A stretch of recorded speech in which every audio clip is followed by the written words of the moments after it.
focus on intersectionality, which emphasizes that individuals may experience discrimination based on various factors, such as race, gender, disability, and poverty. Sierra Leone is continually refining its policies and programs to ensure they accurately reflect the nation's complexities and foster a more inclusive environment for all.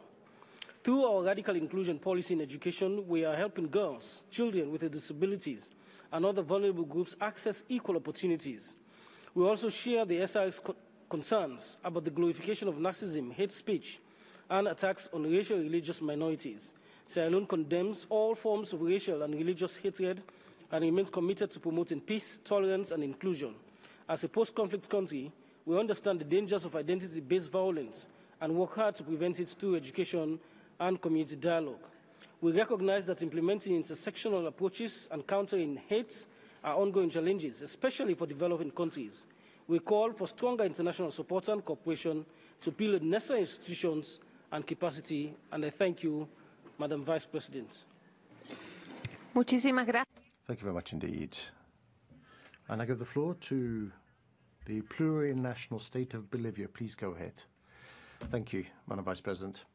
We're grateful to the Special Rapporteur for her report, focused on intersectionality from the perspective of racial justice. We agree with the importance of adopting an intersectional approach when it comes to combating systemic discrimination and make visible how the two interplay, highlighting how certain people tackle issues of discrimination that are more complicated and more severe in nature, and to understand how the domination structures are propped up. We agree that the intersectional approach can make it possible for the identification of and the dismantling of privilege and power structures, which often are the outcome, for example, of colonialism and patriarchy. Both systems are interconnected and produce marginalization, repression, and they currently exist today, which is why in Bolivia we speak of the need to work on the process of decolonization and depatriarchalization, which must be present in our minds when we draft laws on education and state plans and policies inter alia, to make progress towards transformation of social structures, whilst recognizing the importance for us to respect diversity, justice, and equity. Thank you. Muchas gracias. Thank you very much indeed. I now give the floor to Ecuador. Thank you, Madam Vice President. We're grateful to the Special Rapporteur for her report and agree that all states should scale up their efforts to effectively enforce laws and policies they have to combat discrimination and ensure that intersectional discrimination is taken into account fully in what the state does. We in Ecuador recognize the legal value and the transforming nature in the intersectional approach. Our constitution embodies a collective rights regime which recognizes cultural diversity, cultural, linguistic, and organizational of peoples and nationalities, indigenous peoples and nationalities who are also Afro-Ecuadorian and Montubes. Our laws criminalize racial crimes, including physical violence or psychological violence on the grounds of nationality, ethnic origin, place of birth, age, inter alia. We also have an active range of institutions, which includes the Department for the Management and Development of Peoples and Nationalities and the National Council for Equality for Peoples and Nationalities. The intersectional approach also leads what we do in the multilateral field in the area of human rights. We're actively involved in the follow-up mechanism of the DDPA, and we support the normative development of law on the rights of persons of African descent. Our question to you would be, how can we strengthen international cooperation to ensure that intersectional approaches give rise to concrete measures to help states to combat racism? Thank you very much indeed. Embajador, a continuación. Thank you very much, Ambassador. Ambassador of Guatemala, you have the floor. Thank you very much, Madam Vice President. We are grateful to the Special Rapporteur for her report. Guatemala is aware that racism and racial discrimination are social phenomena that have political, economic, and cultural dimensions which go beyond the ability of states to act because they do not recognize boundaries and continue to affect people, especially indigenous peoples, migrants, and persons who are disadvantaged, and this despite national efforts, regional and global efforts, which highlights the fact that racism and racial discrimination continue to be a threat to the power of the state to eradicate them. In the light of all of this, to combat racial discrimination, well, we states need to demonstrate determination and find new ways to guarantee the right to non-discrimination and equality. Guatemala is made up of a multi-ethnic and multicultural peoples, which is why we recognize that the promoting the full participation and competition of our peoples for them to work, to live in peace within our borders is fundamental, which is why we need to achieve sustainable development. Under the administration of President Arevalo, Guatemala is today prioritizing strategies and establishing important partnerships in order to embody in our processes to plan and develop national policies, elements which will contribute to the elimination of racism, xenophobia, racial discrimination, in order to achieve the SDGs. We need to tackle the deep causes of racism and all forms of racial discrimination, and leave no one behind. Thank you. Muchas gracias, embajador. A continuación, la... Thank you. Italy, you have the floor. Thank you, Madam Vice President. Italy aligns itself with the EU statement. Last March, we celebrated the 60th anniversary of the adoption of the International Convention on the Elimination of All Forms of Racial Discrimination, which marked a major step forward in the global fight to eradicate racism. Since Italy's accession to the Convention in 1975, the fight against all forms of discrimination has been an integral part of our commitment to protect and promote human rights, also in compliance with the Italian Constitution. In this regard, Italy has accepted many of the recommendations formulated during the fourth UPR cycle concerning contemporary forms of racism and xenophobia, including by adopting the new National Plan Against Racism, Xenophobia and Intolerance on June 12th. The plan, developed with the National Office Against Racial Discrimination, focuses on preventing and addressing discrimination and inequalities, and on enhancing social cohesion across key areas like work, housing, education, health, security, justice, and media. Specific actions have been defined, including training of public officials and awareness campaigns. Italy remains steadfast in the fight against all forms of discrimination, standing for inclusion and respect for every individual. I thank you. Muchas gracias. Thank you very much indeed. And I give the floor to the delegation of Spain. Señora Vicepresidenta. Madam Vice President, Spain supports what was said by the EU and thanks the Special Rapporteur for her reports. We agree with you in the need to combat discrimination by using an intersectional approach because racism and other forms of intolerance affect concretely racialized women, Afro-descendant women, migrant women, and our public policies must be geared towards the concrete needs of these women. We consider that true equality means that we must adopt public policies that are anti-racist and proactive and bring about structural changes as well to bring about social inclusion and recognition of historically marginalized communities. This is precisely the spirit of our Law 15/2022 on the equality of treatment and non-discrimination and the strategic framework on citizenship and inclusion against racism and xenophobia covering the period 2023-2027, which focuses especially on the Gypsy or Gitano community and Afro-descendants. In addition to this, in 2020, the Spanish Observatory on Racism and Xenophobia, Oberache, contributes to this work of monitoring hate speech and on social networks, social media. Internationally, Spain combats racism and racial discrimination and xenophobia using effective multilateralism, tackling challenges such as inequality and disinformation, and anti-social convention on the administration of all forms of racial discrimination. Third, remains our cornerstone of what we do. Madam Special Rapporteur, how can we prevent the use of digital platforms when they're being used to propagate xenophobia, racism, and intolerant speech, and a call for accountability? Thank you very much. Pakistan, you have the floor. Madam Vice President, we thank the SR for presenting her report. We remain deeply concerned over increasing manifestations of racism and underline the need to confront it globally. The unabated rise in racial discrimination, Islamophobia, and religious hatred are reprehensible manifestations that germinate from ingrained and systemic racist attitudes. Pakistan has been cautioning this Council regarding the alarming rise in anti-Muslim hatred and Islamophobic narrative in India. Emerging as the crucible of hate-laden ideologies and disinformation, the Indian state-sponsored venom against Muslims is no longer restricted to occupied Kashmir or in India. Notably, this collusion of mainstream media and the state was most visible when those vilifying a visiting foreign minister of a Muslim state were not even put off air, let alone booked under criminal charges. The recent hubris-inspired cross-border attacks against innocent civilians and deliberate targeting of mosques in Pakistan were emblematic of the larger malaise that runs through this hate-filled polity. On the other hand, those who even make a whimper in occupied Jammu and Kashmir against this racist, exclusionary policy of the Indian occupation regime are subjected to the most brutal application of arbitrary laws. Madam Special Rapporteur, we welcome your views on how politics of hatred and racist ideologies transcend borders, threaten regional stability, and risk the enjoyment of human rights of all those who inhabit our region. I thank you. Muchas gracias. Thank you very much indeed.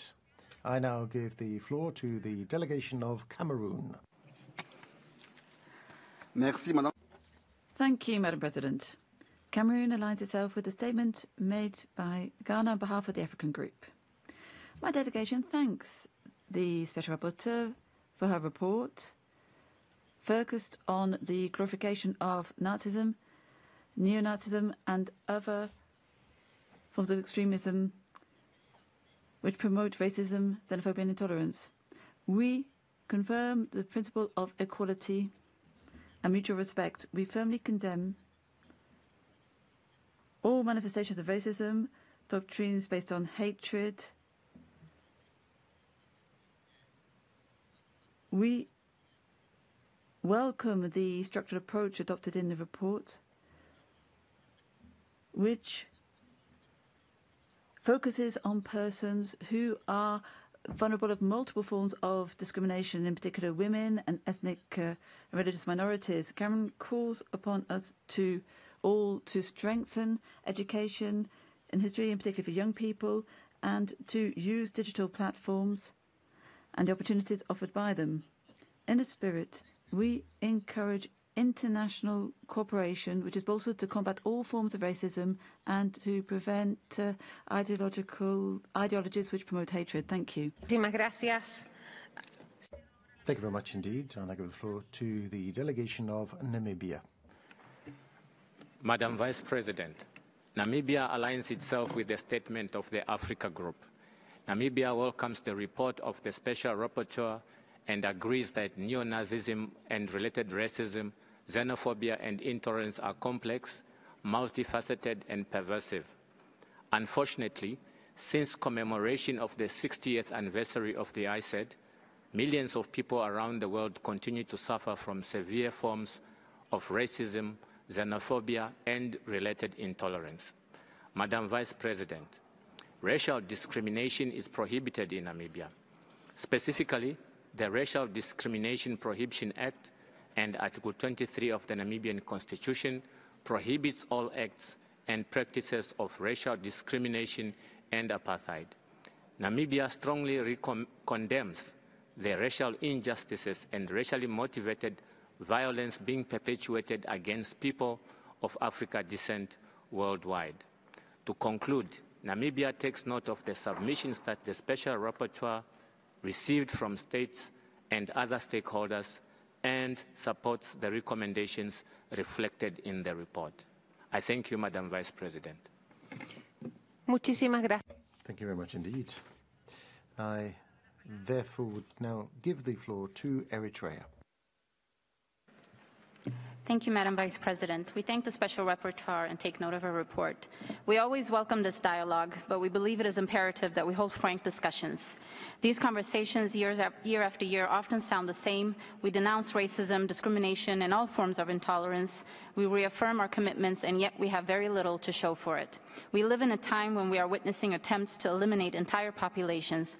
We live in a time when still today Black women across Western countries face a higher risk of dying from childbirth due to medical negligence. We live in a world where people fleeing wars are being treated like second-class citizens in their destination countries. These are the facts. The gaps between our declarations and our actions are glaring. Many of the processes we discussed today, programs, action plans, consultations, working groups, have been ongoing for decades. But communities continue to experience racism not as a theoretical concept, but as a daily lived reality. It is disingenuous to continue speaking in the same tone, often recycling old commitments without accountability, measurable outcomes, or centering those most affected. The work that needs to be done is not ambiguous. It has been clearly outlined by all of us, as well as by this body, through numerous UN reports. If we are serious about dismantling systematic racism, we must stop relying on rhetorical performance and start matching words with real actions. I thank you. Muchas gracias. Thank you very much indeed. And now give the floor to Kuwait. You have the floor. السيدة نائبة الرئيس يأخذ وفد بلادي علما. Thank you, Madam President. We take note of the report from the Special Rapporteur and the recommendations contained in it as concerns discrimination, racial discrimination and politics of exclusion. We are committed to combating racial discrimination and hate speech in line with Article 29 of our Constitution and our institutional and legislative framework, and in line with our international commitments as stipulated in the international human rights treaties we are a party to.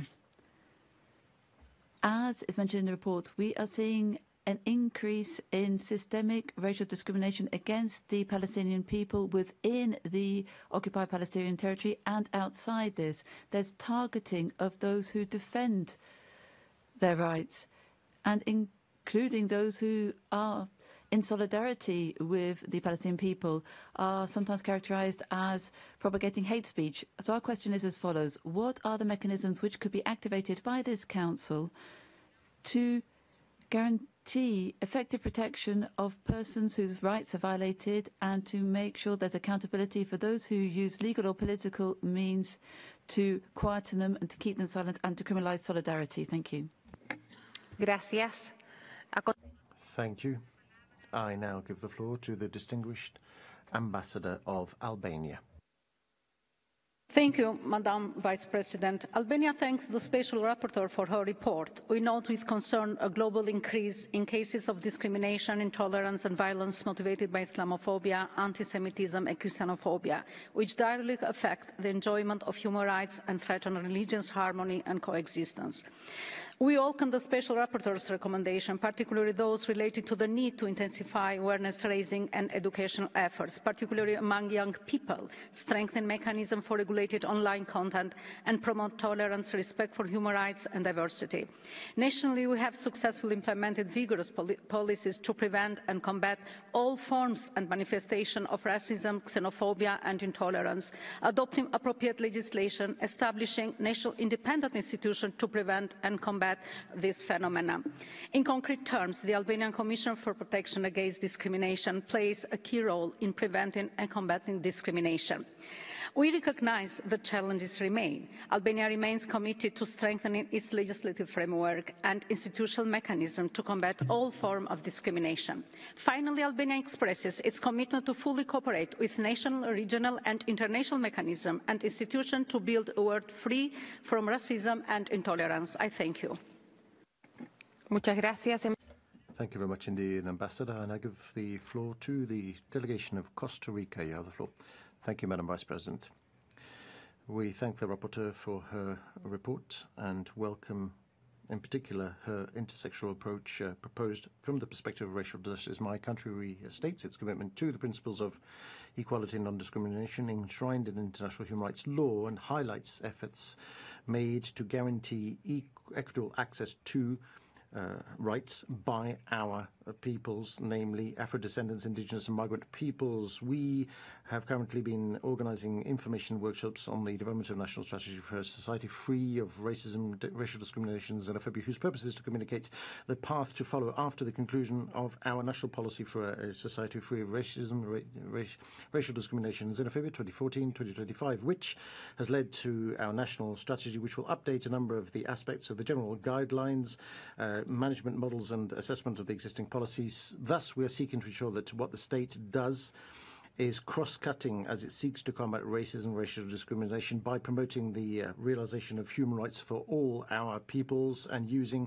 a cultural diversity perspective, but also based on equality and gender equality, accessibility and sustainable development to ensure that our society becomes more inclusive and equitable. We support the Special Rapporteur when she calls for us to interpret coherently existing international instruments to include the obligation to combat discrimination intersectionally. Thank you very much. Thank you very much, says the Vice President. I give the floor to Benin. Madam President, the delegation of Benin thanks the Special Rapporteur for her report and aligns itself with the African Group statement. As underscored in the report, an intersectional approach is vital to fully understand and combat systemic racism and multiple forms of discrimination, oppression and marginalization.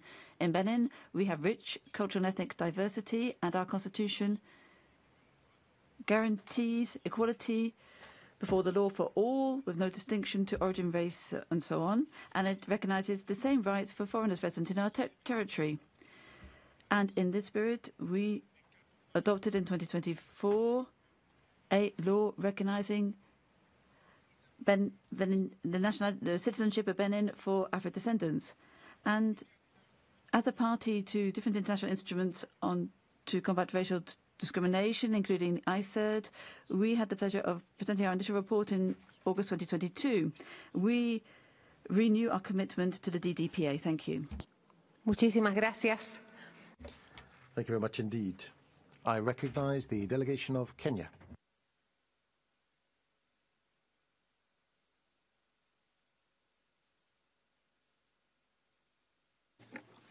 Entiendo que no están en sala. It appears that Kenya is not in the room, so may I give the floor to Belarus?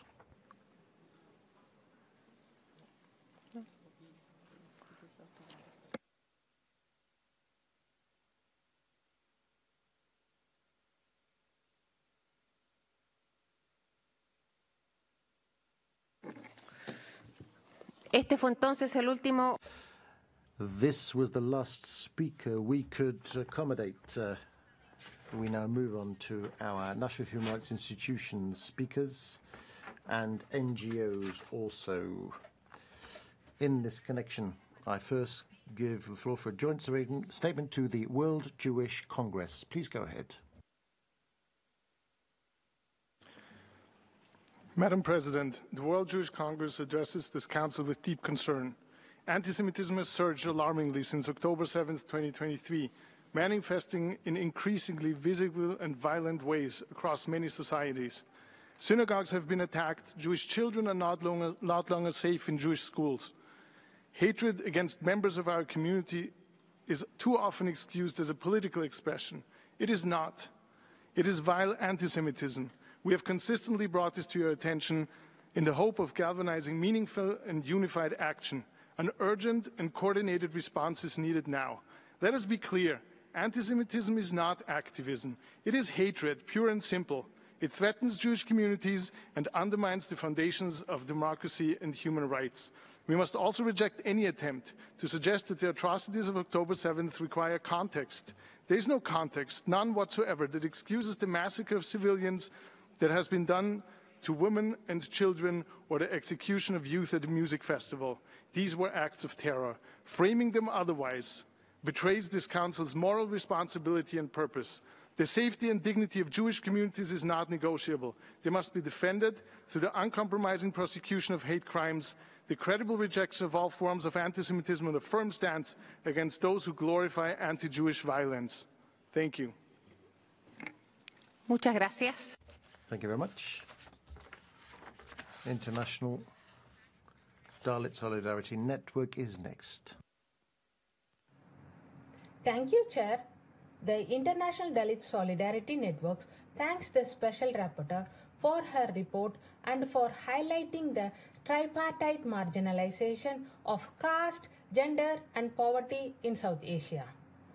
Intersectional discrimination, especially where caste and gender overlaps, remains widespread.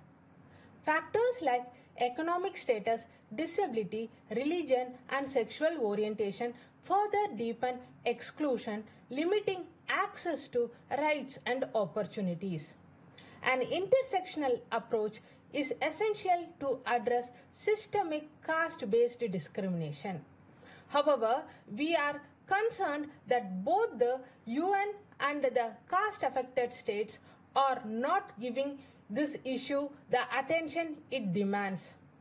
We urge member states to consult diverse Dalit women in empowerment efforts, collect disaggregated data by caste, gender, religion, and disability and sexual orientation, strengthen justice system to prevent and respond to caste and gender-based discrimination and violence. Thank you. Muchas gracias. Thank you very much indeed. Partners for Transparency is next. Thank you, Madam Vice President.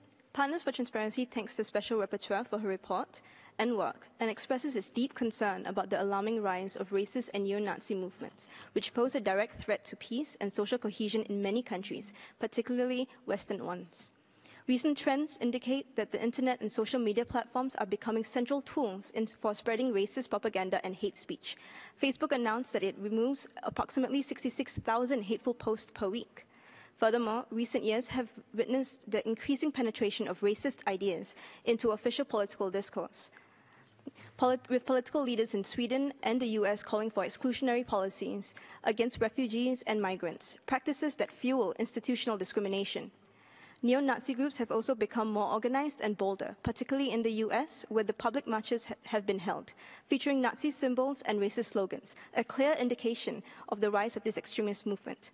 In conclusion, Madam Vice President, Partners Foundation calls upon the Western states to take firm measures to prohibit glorification of Nazism and criminalize racist propaganda online. Our question to the Special Rapporteur is, what mechanisms does she propose to combat the spread of neo-Nazism in the digital space, especially among young people? Thank you. Muchísimas gracias. Thank you very much indeed. And I give the floor to Oweit Pama.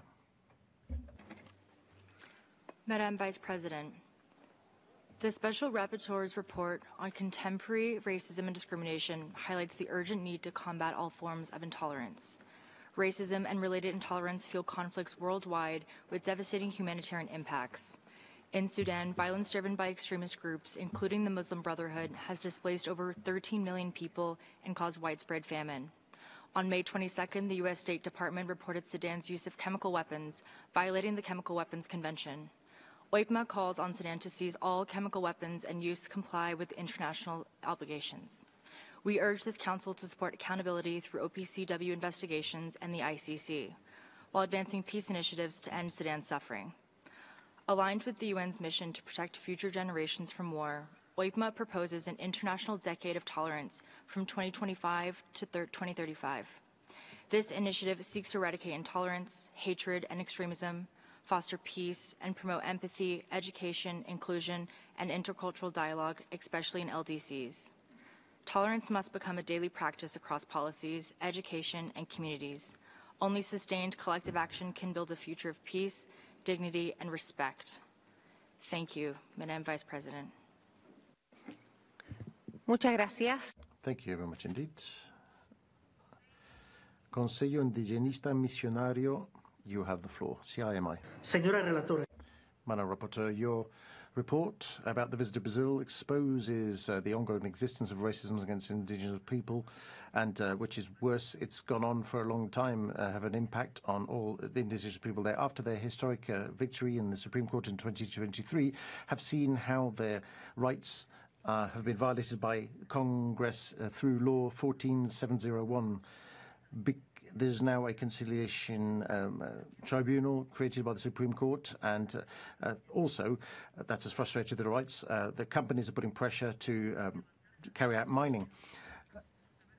The state has a duty to map out indigenous land, and the rapporteur is right in saying so. During her your visit to visit, you condemned acts of violence against the Guarani Kaiyoba people as a manifestation of structural racism. After your visit, there were new attacks against these peoples in other indigenous territories in Brazil with the participation of individual and state actors. These atrocities have received the support of economic and political sectors that are local, and this is because there is a lack of mapping out of traditional territories, and constitutional rights are not respected.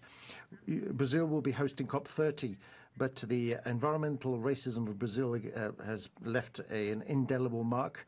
We urge the government to fully and in good faith implement the recommendations for your report. Thank you. Muchísimas gracias. Thank you very much indeed. Instituto Brasileiro de Direitos Humanos, you have the floor. Madam, thank you for your report on Brazil's visit.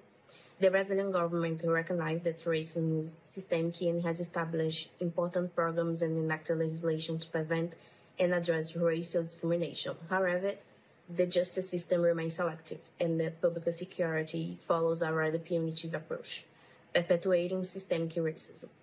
This issue, along with the country's unhealed history of slavery, has turned poor neighborhoods into places of constant surveillance and control. In these areas, racially sectors face many barriers to social mobility and are often exposed to police brutality. Because of its strength and inequality, prison are used as the near-fast replacement for public policies in communities that not receive basic social services. For many, the state is only present through police and prisons. Brazil overspends incarceration while investment in essential services such as education, health, and housing are reduced. It's urgent that Brazil creates public service and justice policies that work together, consider different forms of intersection discrimination and focus on alternatives to prison. Thank you. Muchas gracias. Thank you very much indeed. And I give the floor to MRG Minority Rights Group. Thank you, Chair. Madam Special Report. We welcome to report and recommend you for recognizing intersectional anti-systemic nature of the racism in Brazil. As Instituto Vidas Negras com Deficiência Importam and a Minority Rights Group, we echo the urgency of addressing the visibility and the dual discrimination faced by Black people with disability in Brazil. We are deeply concerned that systemic racism and ableism continues to produce and perpetuate disability through state violence, medical negligence, environmental injustice, and structural exclusion. We urge the Council to call on the Brazilian government to recognize the production of the disability through racialized state violence, including policy brutality and the obstructive violence. Collect disaggregated and quantitative data of the Black people with disabilities, ensure reproductive justice, and prevent forced sterilization of African descendants people with disabilities. Guarantee accessible and inclusive education to the Black children with disabilities. Strengthen policies that promote independent living and end institutionalization practices. Without the urgent targeted action, Black people with disability in Brazil will remain and at the margins and anti-racism and disability agendas. Thank you. Muchas gracias. Thank you very much indeed. Shams, you have the floor.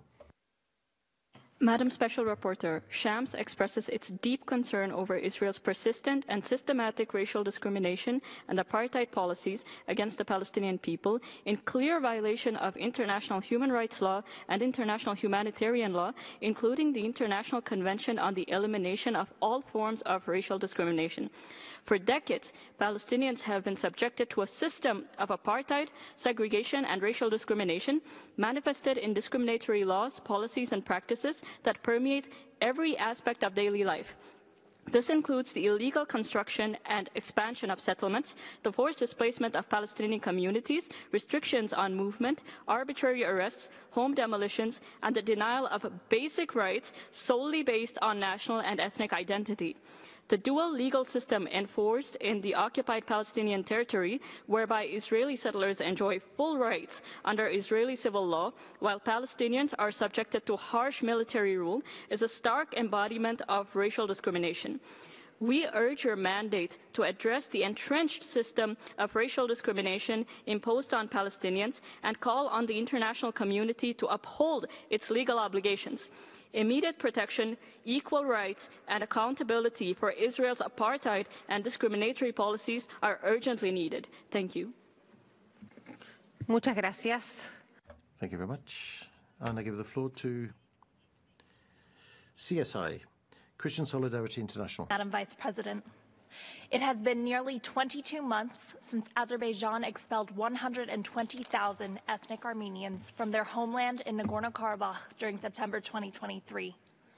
It has been 20 months since the International Court of Justice ordered the Republic of Azerbaijan, in accordance with its obligations under the International Convention on the Elimination of All Forms of Racial Discrimination, to ensure that persons who have left Nagorno-Karabakh after 19 September 2023 and who wish to return to Nagorno-Karabakh are able to do so in a safe, unimpeded, and expeditious manner.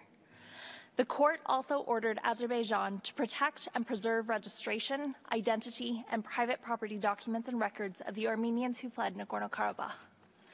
Not only has the government of Azerbaijan failed to uphold this order, it is actively destroying Armenian-owned homes, property, and entire villages, making it impossible, in many cases, for this order to be carried out. Given this flagrant disregard for international law and the Convention on the Elimination of Racial Discrimination, Christian Solidarity International once again urges the Human Rights Council to appoint a special rapporteur for Nagorno-Karabakh and to take all necessary steps to ensure that the ethnic Armenians of Nagorno-Karabakh can return home. Madam Special Rapporteur, what further mechanisms can be applied to ensure the right of return of ethnic Armenians to Nagorno-Karabakh is upheld? Thank you. Muchas gracias. Thank you very much indeed. I now give the floor to CISA, Indian Council of South America. Good afternoon. Thank you, Chair. General Assembly Resolution 644 and 1328 in the decolonization process called for the elimination of all racial discrimination law and policy. The intersectionality that the Special Rapporteur brings up must be addressed internationally for indigenous peoples who are recognized under the United Nations Charter or with international treaties. Indigenous peoples have been characterized as peoples over whom the superior genius of the European civilization expresses its authority over us in this racist ideology from the Supreme Court of the United States. Of course, when you look at more intersectionality in history, the Nazi movement was inspired by the racist ideology of the KKK as members of the Ku Klux Klan raced in the 1920s and marched in Washington, D.C. It was also inspired by the Union of South Africa citizens who drew apartheid as one of their main acts. It is very important that the manner of administrative discrimination by Western states that affects the OHCHR and manipulate the Office of the High Commissioner of Human Rights is addressed so that the structural, managerial, and administrative discrimination exercised Muchas gracias. The Deputy President interrupts. Este fue el Thank you. This was the last speaker we could accommodate. I'm now going to give the floor to the Rapporteur Ashwini for her closing statements. You have 6 minutes, Madam. Thank you, Madam Chair. Firstly, I would like to thank all the member states, civil society organizations for their constructive and thoughtful observations and questions. I welcome and extend my appreciation to all the member states who have adopted and who plan to initiate an intersectional approach in their legislative measures and policy making. Across both my reports, a clear pattern emerges. Structural inequality, when left unaddressed, creates fertile ground for rising hate, systemic violence, and the deepening exclusion of racially and ethnically marginalized groups. And the findings are troubling and demand urgent and coordinated response. From my report on neo-Nazism, I underscore that racism, xenophobia, anti-Semitism, and Islamophobia are not isolated or episodic.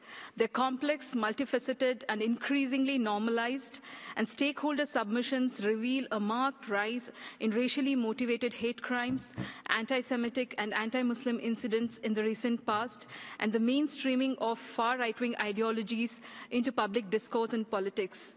And this is further exacerbated by declining content moderation on social media platforms and algorithm amplification of harmful content, often targeting young people for extremist recruitment. In this light, I urge member states to reaffirm their international legal obligation and adopt coordinated national responses.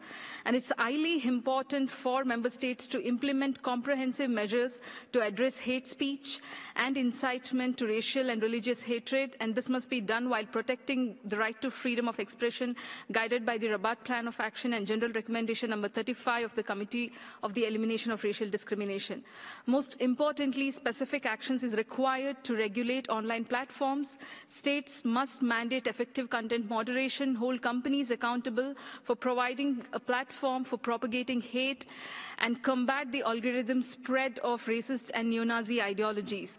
Member states must take serious note of corporate accountability pertaining to hate speech disseminated on social media platforms.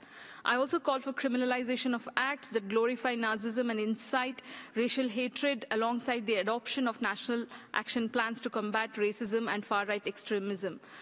Finally, disaggregated data is essential, and states must systematically collect and publish data on hate crimes and hate speech, including incidents that promote neo-Nazi ideologies, and the data has to be disaggregated by race, ethnicity, religion, gender, caste, and other relevant markers.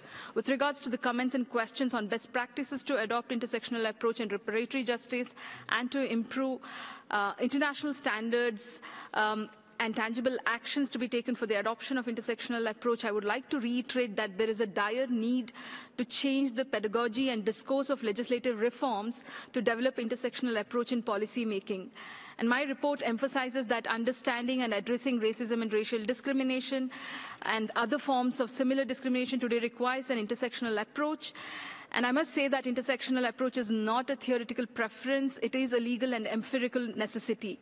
And intersectionality has to be grounded in the lived experiences of affected persons, must be integrated in all aspects of policy, law, and institutional reforms, and member states must ensure that those impacted by systemic racism, such as women of African descent, Dalit, indigenous women, Roma, Muslim, and Arab women, Palestinian women, persons with disabilities, LGBTQI individuals, stateless persons are not merely consulted but meaningfully included in shaping solutions. Most importantly, intersectionality must be legally recognized and reflected in comprehensive anti-discrimination frameworks. Legal definition should reflect lived experiences, and it is essential to adopt special measures like that of affirmative action in education, employment, and political representation, including targeted resources for social inclusive policies and community programs. And these community programs must be designed and evaluated using intersectional lens, and the voices of those affected should shape the rational design and outcome of such measures. Apart from this, the data system must be restructured. I urge member states to collect and report disaggregated data across multiple axes: race, caste, gender, disability, religion, migration status, and combine qualitative findings with quantitative accounts to ensure policy is grounded in real-world experiences. And states should adopt and implement reparatory justice mechanisms that address the structural and historical roots of racial and intersectional discrimination, including colonialism, slavery, caste oppression, and patriarchy. And in addition, reparations must be comprehensive, embedded in institutional framework.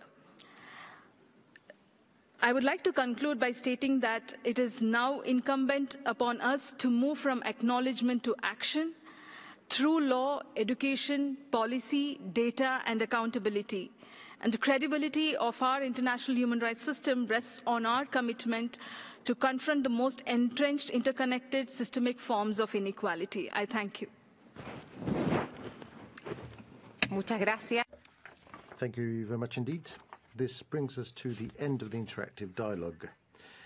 We'd like to thank Ms. Ashwini for her involvement and the presentation of her report. Thank you very much indeed, Madam. Excellencias. Excellencies, my understanding is that some delegations have requested to avail themselves of their right of reply in connection with statements under Agenda Item 9. May I remind delegations that pursuant to our current customary practice, the right to reply can only be exercised in response to statements made from the podium. Delegations cannot exercise the right to reply against a statement made by a presenter on the podium during the HRC. This includes the High Commissioner, mandate holders, or any other expert or representative of a subsidiary body of the Human Rights Council. I now give the floor in that connection to the distinguished representative of India. You have 3 minutes. Thank you, Madam Vice President. Indian delegation is compelled to exercise its right of reply in response to yet another baseless and malicious statement by Pakistan, a habitual offender in misusing UN forums to peddle falsehoods and propaganda. Terrorism is the greatest enemy of humankind, and Pakistan's desperate attempts to invert reality by distorting facts are not only misleading, but also deeply ironic, given its well-documented role as the epicenter of cross-border terrorism. The Council needs no lecture from Pakistan, a country where minorities face systemic discrimination and persecution, often with the direct involvement by the state. On 22nd April 2025, 26 innocent Indian tourists were brutally massacred in Pahalgam, Jammu and Kashmir, victims of a barbaric terrorist attack orchestrated by Pakistani terrorists. This heinous act, rightly condemned by the UN Security Council, lays bare the true face of Pakistan's state-sponsored terror apparatus. The Pakistan's attempts to mischaracterize India's targeted and proportionate counter-terror operations are not only false, they are unacceptable. A nation that glorifies UN-designated terrorists with public honors and state funerals forfeits any credibility when it comes to preaching peace or human rights. Pakistan's record is not a matter of opinion, it's a matter of international infamy. Madam Vice President, the only crisis in Jammu and Kashmir stems from Pakistan's continued export of cross-border terrorism and its attempts to ruin the local economy, a direct consequence of its continued sponsorship of terrorism as state policy. Let us be clear, no amount of pretense or repetition can lend credibility to Pakistan's fabricated narrative. The international community is not blind to its pattern of distortion and denial.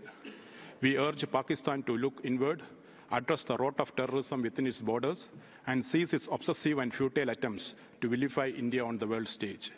It would do well to focus on its internal human rights and treatment of minorities rather than wasting this esteemed Council's time. I thank you. Muchísimas gracias. Thank you very much indeed. May I now give the floor to the distinguished representative of Pakistan, who also has 3 minutes. Vice President, what is the definition of a rogue state? A rogue state holds the international law in utter contempt and violates its every precept unabashedly. A state that illegally occupies a UN-recognized disputed territory, disregards UNSC resolutions, and shamelessly attempts to perpetuate its illegal occupation. A state that violates every human right of those under its illegal occupation. A state that demolishes innocent people's homes and perpetrates collective punishment. A state that carries out demographic engineering projects in occupied territory at an industrial scale. A state that blatantly contravenes the UN Charter and violates the sovereignty of other states.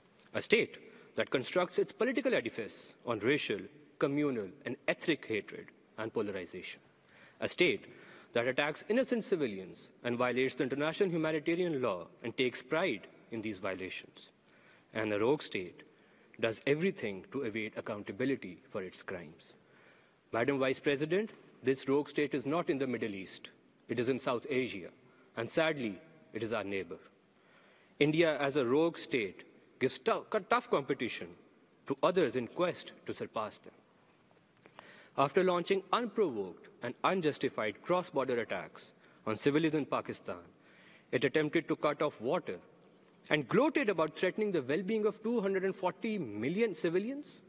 This rogue state, due to its reckless behavior, brought the entire region to the precipice of a nuclear war. Madam Vice President, this rogue state supports, fuels, funds, and above all, its political leadership takes credit for peddling state-sponsored terrorism in Pakistan. This rogue state not only stifles any dissent within its territory, but assassinates dissidents extraterritorially in other sovereign states. Madam Vice President, while the list of crimes committed by this rogue state can go on, the pain and suffering inflicted by its terror sponsorship is deeply personal for many, including myself. Mr. Hidayatullah Jamot, a serving government officer, was not only a classmate, but a personal friend who lost his life in Balochistan last month at the hands of terrorists armed and supported by India. He symbolized hope and courage that countless Baloch youth associated with. His only crime was that instead of falling prey to the propaganda of these Fitna al-Hindustan terrorists, he invested his life in the future of Pakistan and endeavored to serve his motherland. Madam Vice President, I reiterate that Pakistan will respond to any challenge posed by the Indian military or by its lackeys in the form of terrorists or any other manifestation of these threats by all means at our disposal. I thank you. Muchísimas gracias. Thank you very much indeed. May I ask if any other delegation wishes to avail themselves of their right of reply in connection with statements made under agenda item 9? I see no request.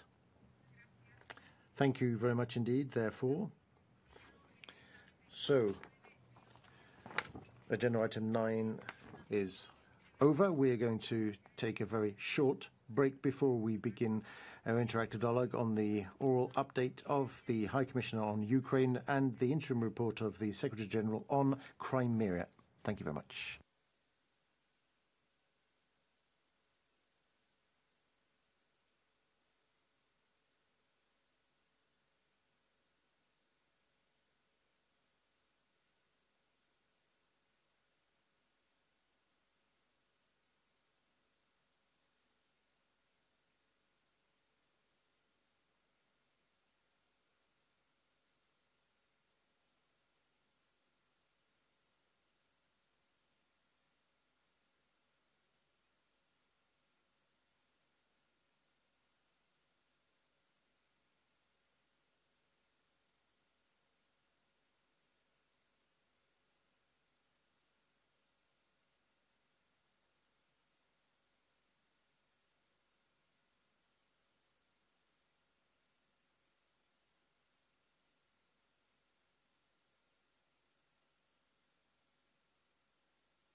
Excelencias, distinguidos colegas.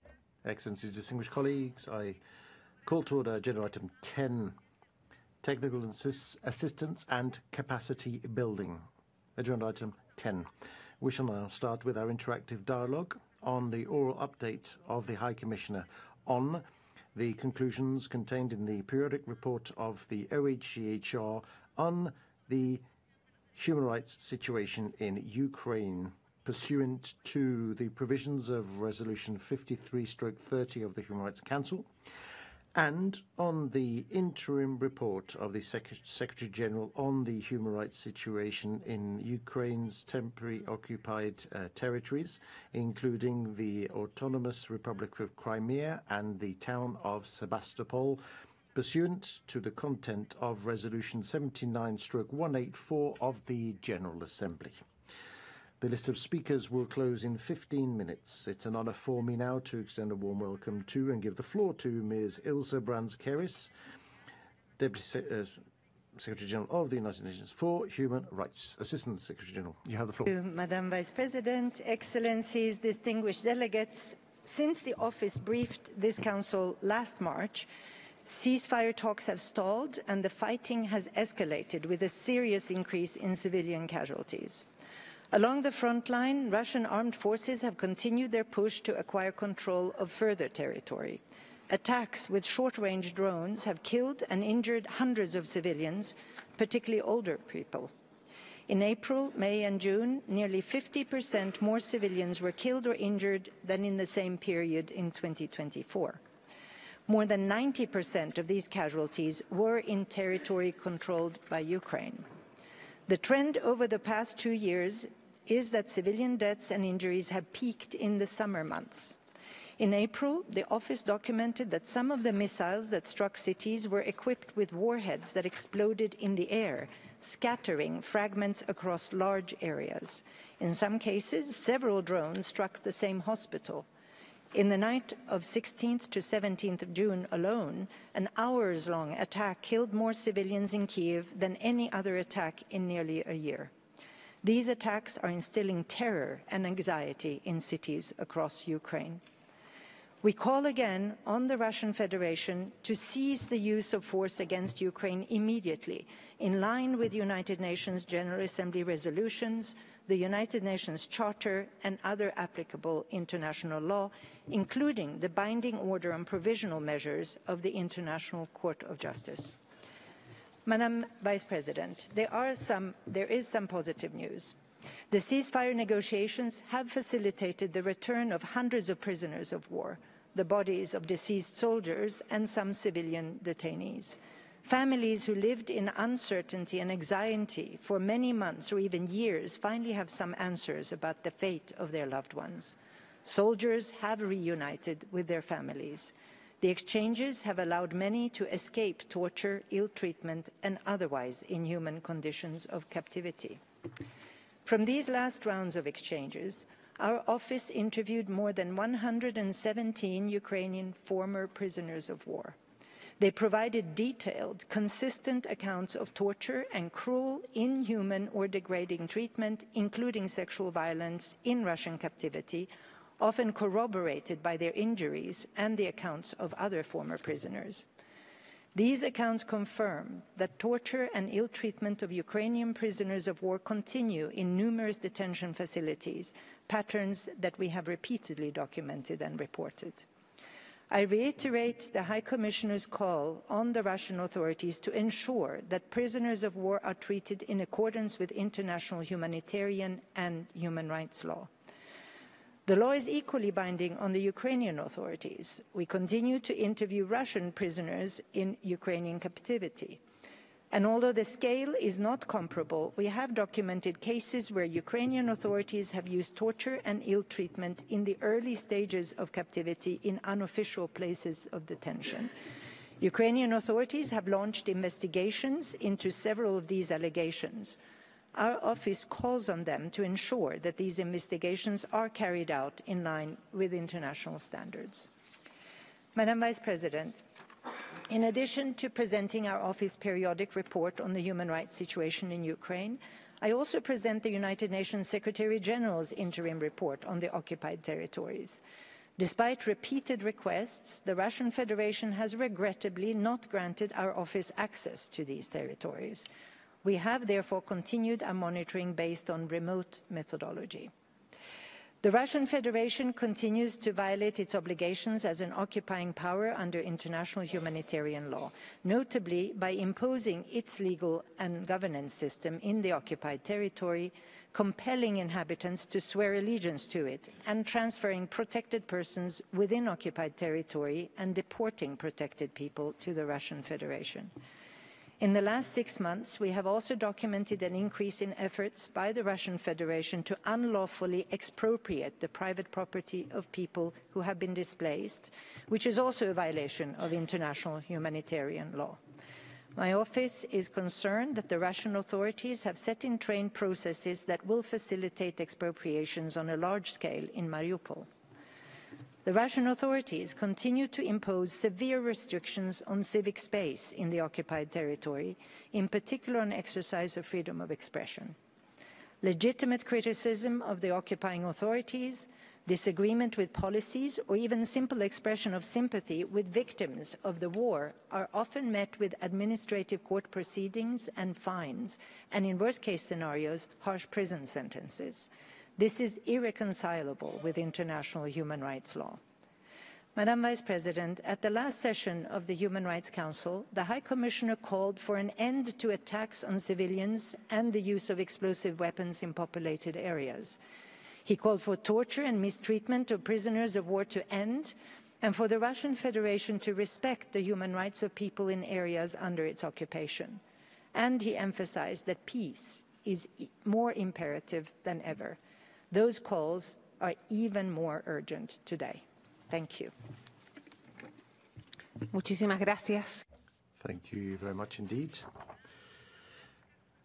Pursuant to our practice, we will first hear from the delegations of the countries affected by the reports. I see that the representative of the Russian Federation is not in the room.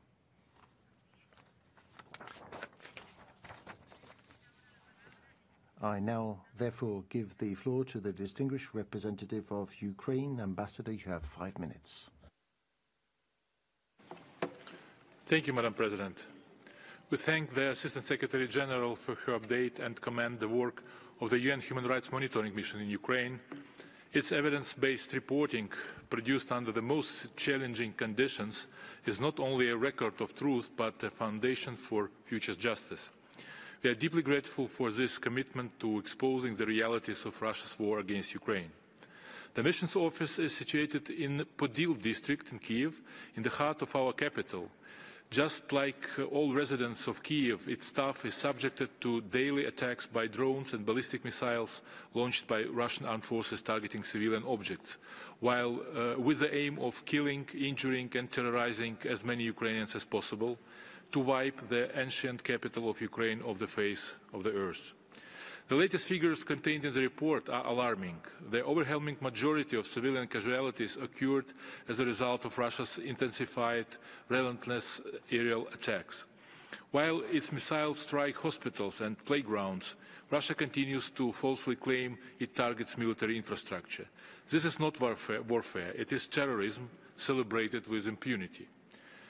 Madam Assistant Secretary General, we also take note of the information of the alleged violations from the Ukrainian side and will examine them with full seriousness in line with our international obligations. Even under siege, Ukraine upholds its commitments under international humanitarian and human rights law, and we reiterate our demand for the Russian Federation to do the same. As occupying power, it bears full responsibility for the human rights situation in the territories under its temporary military control. We strongly condemn Russia's continued denial of unimpeded access to the Autonomous Republic of Crimea and other temporarily occupied territories of Ukraine, despite persistent requests from OHCHR. This deliberate obstruction seeks to conceal the grave human rights violations committed in those territories. It is not only a violation of international law, but a direct affront to the values of United Nations. We are witnessing the systematic erasure of Ukrainian identity. As it is noted in the Secretary General's interim report, Russia has imposed its political, legal and administrative systems in occupied regions, following the same destructive pattern it has used in Crimea since 2015. The March 2025 decree redefining the legal status of Ukrainian citizens, the recent ban on Ukrainian language instruction in schools, and the illegal expropriation of property belonging to displaced Ukrainians all point to a policy of demographic engineering. These acts risk irreparable harm to future generations and jeopardize prospects for a comprehensive, just and lasting peace.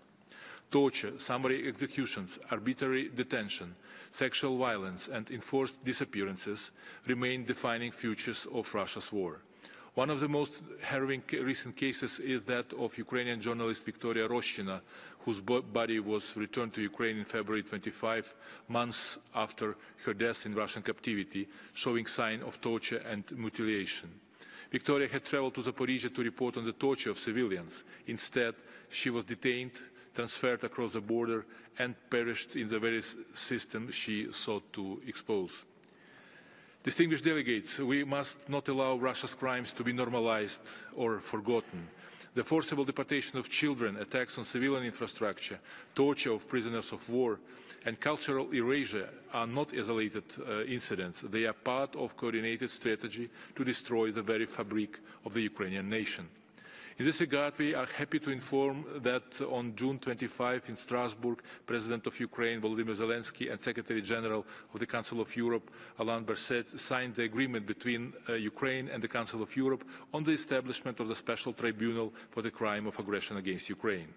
The Special Tribunal is the first international judicial body since World War II with jurisdiction to investigate and prosecute individuals regardless of their position, suspected of committing the crime of aggression. The establishment of the tribunal marks the culmination of years of legal work of Ukraine, its partners, Council of Europe, European Union, to ensure justice for the victims of Russian aggression. Justice must be sought for every life destroyed, every child taken, every community left in ruins.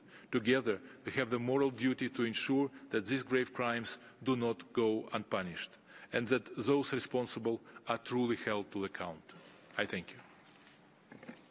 Muchas gracias, Thank you very much, Ambassador. May I now call upon interested delegations to put questions and make comments on what you have just heard. First, on behalf of a group of countries, may I give the floor to Her Excellency Elina Valtonen, Minister for Foreign Affairs of Finland. You have the floor, Madam. President, I will speak on behalf of the Nordic Baltic states. We thank the High Commissioner for this update. Russia continues its ruthless attacks against civilians, demonstrating its unwillingness to seek peace. We condemn the devastating airstrikes across Ukraine, which may amount to crimes against humanity. We remain deeply alarmed about the unlawful deportation and transfer of Ukrainian children. We urge Russia to ensure their safe and immediate return. We commend the progress in the exchange of prisoners of war, yet we are gravely concerned about the reports of the systematic torture and execution of Ukrainian soldiers and civilians. Finally, we support all efforts towards a sustainable and lasting peace in Ukraine. Any solution must fully uphold Ukraine's independence, sovereignty, and territorial integrity within its internationally recognized borders. We stand with Ukraine for as long as it takes. Thank you. Thank you very much indeed. I now give the floor to the distinguished representative of the European Union. Please go ahead. President, Undersecretary General, we share your alarm over the increasing number of civilians killed and injured due to Russia's use of drones and explosive weapons with wide area effect in urban areas. Your report also indicates the widespread violations against Ukrainian soldiers captured by Russian armed forces continues. The EU condemns in the strongest possible terms the increasing number of summary executions of prisoners of war, as well as systemic and widespread use of torture against them. According to the reports of the Commission of Inquiry, the Russian authorities committed crimes against humanity. The European Union also continues to strongly condemn the use of torture and other forms of ill treatment, arbitrary detentions, unlawful deportations, and forcible transfers. Discrimination and other violations directed at civilians in the temporarily occupied regions of Ukraine. We express our grave concern at the militarization and indoctrination of Ukrainian minors and youth by Russia. All Ukrainian children and civilian detainees held by Russia must be returned to Ukraine immediately and safely. High Commissioner, can you elaborate on the finding in your report of increased recruitment and use of Ukrainian children by Russia in the context of its war of aggression? Thank you. Muchas gracias. Thank you very much. The list of speakers is now closed. May I now give the floor to the Netherlands, speaking on behalf of a group of country or states. Thank you very much, Madam Vice President, and I'm pleased to deliver the statement on behalf of the group of friends.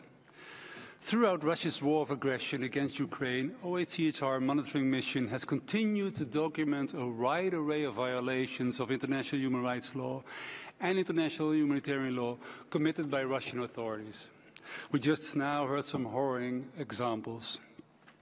With this latest report, we are again confronted with independently gathered and verified evidence of Russia's disregard for civilian safety. The HRMMU has assessed inter alia that the targeting by drone operators has, in practice, violated the rules of international humanitarian law governing the conduct of hostilities, in particular the principles of distinction and precaution. Furthermore, the HRMMU has found that some incidents may amount to the war crime of intentionally directing attacks against civilians. And these attacks not only caused death and injury, they exacerbated an already critical humanitarian situation by limiting civilian access to essential services, to humanitarian aid and medical care, affecting a wide range of human rights. Madam ASG, these violations, as well as other violations of international humanitarian and human rights law, need to be further investigated. Those responsible need to be held to account. Therefore, we reiterate our unwavering commitment to supporting efforts aimed at bringing perpetrators to justice and preventing further crimes. Thank you. Muchas gracias. Thank you very much indeed, Ambassador. I now give the floor to the Ambassador of Montenegro. We thank the Secretary General for the update. We are deeply alarmed by the Russian Federation's intensifying massive ballistic, missile and drone attacks on numerous urban areas across Ukraine, resulting in the appalling 37% increase in human casualties during the reporting period. These barbaric attacks have killed and injured nearly 6,000 civilians, including women and children, mostly from major cities across Ukraine, including Kiev. The death toll and deliberate shelling of civilians and civilian infrastructure are a clear demonstration of Russia's contempt for international law, a blatant disregard for human life, and the lack of sincere intent regarding a ceasefire and peace negotiation leading to comprehensive, just, and lasting peace in line with the UN Charter and international law.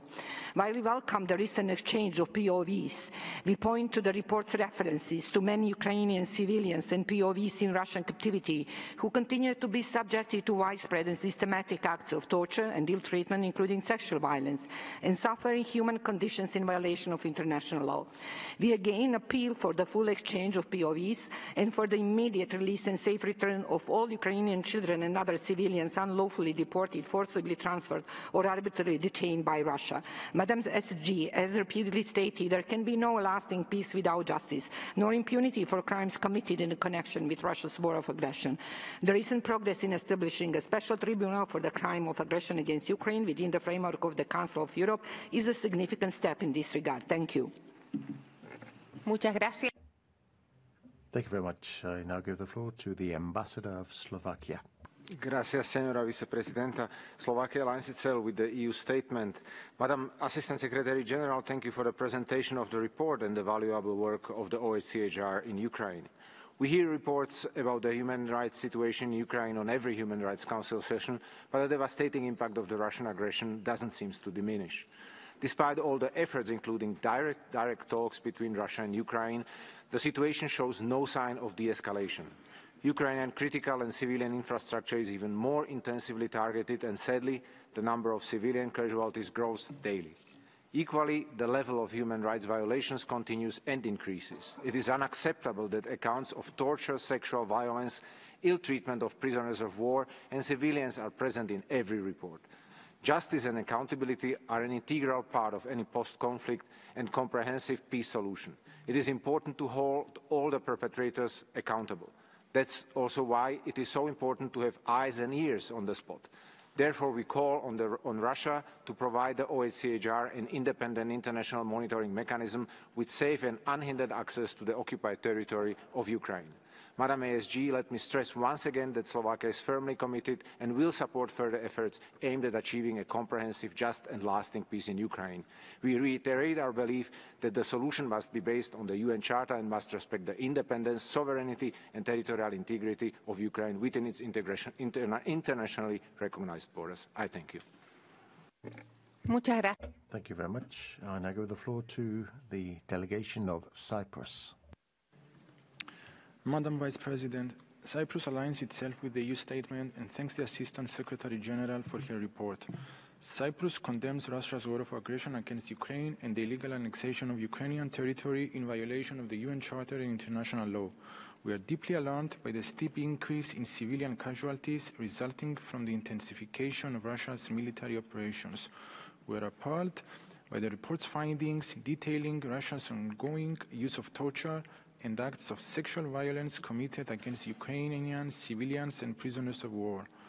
According to credible reports, Ukrainian children have been recruited by Russian state actors and used in armed conflict in violation of the prohibition in international law on the recruitment and use of children in hostilities. We reiterate our call to Russia to immediately end the unlawful practice of deportation and forcible transfer of children and to ensure their prompt and safe return to Ukraine. Illegality resulting from invasion, occupation and the use of force can never be accepted or normalized. As a country that continues to endure the consequences of foreign invasion and occupation, Cyprus stands in full solidarity with Ukraine and reaffirms its unwavering support for Ukraine's sovereignty, independence and territorial integrity. Thank you. Thank you very much indeed. I now give the floor to the Ambassador of France. You have the floor, Madam. Merci. Thank you, Madam President, and thank you, Assistant Secretary General. France thanks you for your report, which sheds light on the persistent violations of international law committed by Russia in Ukraine. And we subscribe to the statement made by the European Union. Summary executions, the massive and systematic use of torture, inhuman treatment, sexual violence against Ukrainian prisoners are continuing in a systematic manner, as you underscore. In violation of international humanitarian law, Russia continues to target civilians, as we've seen by the massive attacks targeting Kiev in the night of 17th and 18th of June, which caused more than 28 deaths. France firmly condemns these practices. France also condemns the illegal deportation of Ukrainian children to Russia, and we remain mobilized to encourage the return of Ukrainian children to their families. In the illegally occupied territories occupied by Russia, the populations are forced to accept Russian nationality to have access to healthcare or to work. The forced recruitment and transfer of protected persons must cease, and all restrictions on the fundamental rights should also cease. France reasserts its unwavering support for Ukraine and its people, which are resisting with remarkable courage the war of aggression waged by Russia. We call for the establishment as soon as possible of a ceasefire and the launch of negotiations between Ukraine and Russia for a solid, lasting settlement of the conflict. Thank you. Thank you very much. I give the floor to the Minister of Ireland. Thank you, Vice President. Ireland aligns with the EU statement, and I want to thank the ASG for her update. Ireland reiterates its condemnation of Russia's unjustifiable war of aggression against Ukraine, and we condemn Russia's occupation of Ukrainian territory, including Crimea, the human rights violations and abuses that have occurred in temporarily occupied territories of Ukraine, and all human rights violations and abuses that have been carried out during the course of Russia's war. Ireland is also concerned at reports of the torture and ill treatment of prisoners of war. Ireland condemns the forcible transfer or deportation of Ukrainian citizens, including children, from Ukraine to Russia by Russian authorities, and this constitutes a clear violation of international humanitarian law. We deplore efforts by Russia to alter the demographic composition of the occupied territories of Ukraine and are concerned by the removal of land ownership rights of Ukrainian citizens by Russian authorities in Crimea. We are alarmed that Russia is enforcing military conscription in the occupied territories and promoting a militarist culture among children in these territories. We are also appalled by the reports of the recruitment of Ukrainian children to commit acts of sabotage against Ukrainian military targets and civilians. Assistant Secretary-General, what steps can the international community take to ensure accountability for conflict-related sexual and gender-based violence in the temporarily occupied territories of Ukraine? Thank you. Muchas gracias. Thank you very much. May I now give the floor to the delegation of Germany. Thank you, Madam Vice President. Germany aligns itself with the statement delivered by the European Union, and we would like to join others in thanking you, Assistant Secretary General, for your update. As you laid out, Ukrainians continue to be attacked, wounded and killed every day by Russia's military as part of Russia's illegal war of aggression against Ukraine. All of these human rights violations are meticulously documented by OHCHR's Human Rights Monitoring Mission on Ukraine. And in spite of all these violations, the people of Ukraine are resisting aggression and intimidation. We pay tribute to their courage. And we also call on Russia to comply finally with international law and engage in serious negotiations. But while atrocities continue, we must continue to document them and push for accountability. That's why we support the continuation of the High Commissioner's updates on Ukraine. In closing, one specific question, Madam Assistant Secretary General. From your point of view, how should the needs and priorities of ethnic groups in Ukraine, such as the Crimean Tatars, be recognized and addressed in potential future discussions around a peace framework? Thank you. Gracias. Thank you. I now give the floor to the Ambassador of Japan. Thank you, Madam Vice President. We would like to thank Assistant Secretary General for her oral update on the dire human rights situation in Ukraine. We also appreciate the Secretary General's interim report on the human rights situation in Crimea. More than 3 years have passed since Russia launched its aggression against Ukraine, which we reiterate is a clear violation of international law and shakes the very foundation of the international order. If such violations were tolerated, it would set a very dangerous precedent. We once again condemn in the strongest terms the actions of the Russian forces, which have led to a large number of civilian casualties. We support the monitoring and technical assistance by OHCHR and Ukraine's efforts to uphold human rights in cooperation with international mechanisms. We also express our respect for the Ukrainian people who have demonstrated immense bravery in standing up against Russia's aggression day after day. Japan will continue to stand firmly with Ukraine and the international community until a just and lasting peace is achieved in Ukraine. I thank you.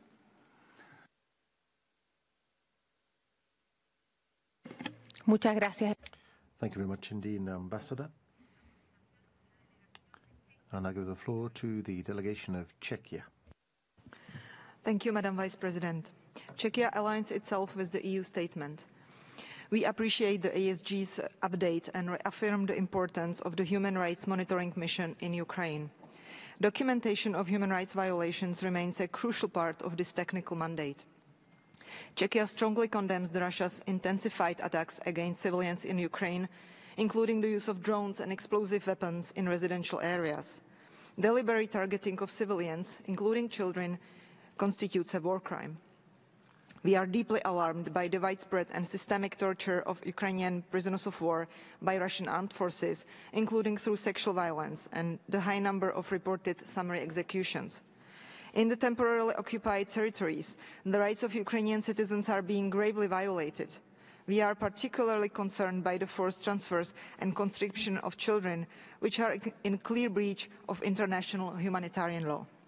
We call on Russia to release prisoners of war and all arbitrarily detained civilians, including children.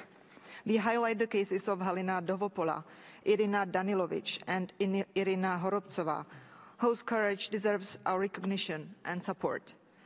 Madam Assistant Secretary General, how can the Member States best support accountability for attacks against civilians and other grave violations documented in your report? I thank you. Muchas gracias. Thank you very much. And I give the floor to the Ambassador of the Republic of Moldova. Thank you, Madam Vice President. We thank the High Commissioner for the update on the situation on Ukraine. Moldova continues to strongly condemn the brutality of the Russian aggression. We are deeply alarmed by the high number of civilian casualties reported, which represents a 37% increase compared with the same period of last year. The continued use of explosive weapons with wide area effects in populated areas is unacceptable and must cease immediately. We condemn drone attacks against civilian targets. The Russian Federation attacks on healthcare facilities are unacceptable and constitute a clear violation of international humanitarian law. We continue to condemn summary executions, patterns of widespread and systemic torture, and ill treatment by Russia against civilian detainees and prisoners of war. These practices must stop as well. The reported allegation of the Russian Federation use of Ukrainian children to conduct surveillance and commit acts of sabotage endangers the physical and psychological well-being of children and would be in violation of the international law. Madam Assistant Secretary General, we support all the efforts aimed at achieving a ceasefire and bringing sustainable, just peace to Ukraine, as well as welcome the exchanges of prisoners of war. At the same time, we reiterate our call for immediate withdrawal of Russian troops from the entire international recognized territory of Ukraine. Madam Assistant Secretary General, what more can be done to ensure accountability and a lasting peace in Ukraine? I thank you. Muchas gracias, Embajador. Thank you very much, Ambassador. I now give the floor to the Ambassador of Albania. Madam, you have the floor. Thank you, Madam Vice President. Albania thanks the High Commissioner for the presentation and welcomes the Secretary General's report on occupied Crimea. Albania supports the work of the United Nations Human Rights and Monitoring Mission in Ukraine and calls for unfettered access to all occupied territories for international human rights monitoring mechanism. We remain concerned by the ongoing and systematic violation of international humanitarian law by the Russian in Ukraine and in temporarily occupied territories. We strongly condemn the deliberate and repeated attacks by the Russian armed force against civilian population, civilian infrastructure and healthcare facilities, with devastating consequences for the civil population. The widespread using of drones from Russian forces by targeting ambulances, humanitarian conveys and public transportation, and to scatter landmines in populated area may amount to war crimes and must be thoroughly investigated with perpetrators held accountable.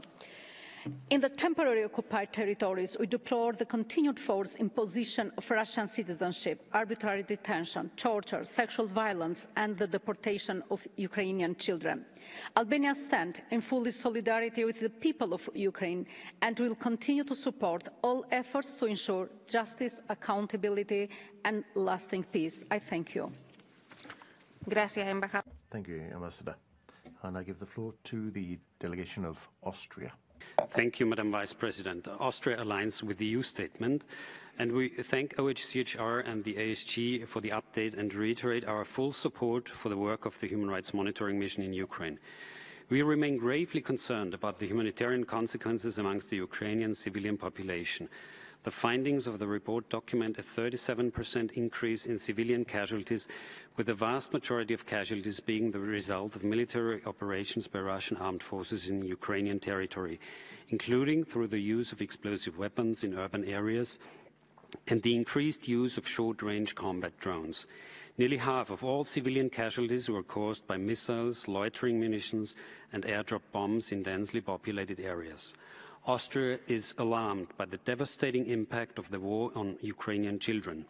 In this regard, we hope for concrete follow-up to recent negotiations in Istanbul by Russian authorities to safely return deported children to Ukraine. Further, serious violations against prisoners of war remain a major concern. We are deeply alarmed about accounts of continued torture and ill treatment, including sexual violence and dire detention conditions in facilities managed by the Russian Federation. We therefore call for full respect of international humanitarian and human rights law, accountability for all violations, and unhindered access for humanitarian actors and independent monitors. I thank you. Muchísimas gracias. Thank you very much indeed. I now give the floor to the delegation of Romania. Thank you, Madam Vice President. Romania aligns itself with the statement delivered by the EU. Latest reports underline a marked increase in civilian casualties during the last year in Ukraine due to intensive Russian attacks using wide-area explosive and short-range drones in populated areas, with direct attacks on critical civilian infrastructure, including 5 hospitals, which violate international humanitarian law. Swift and impartial investigation into alleged human rights violations, summary executions of prisoners of war, torture and sexual violence are mandatory, and perpetrators need to be held accountable before independent tribunals. Romania will continue to support all independent monitoring mandates that seek to document and investigate human rights violations and to promote justice for victims.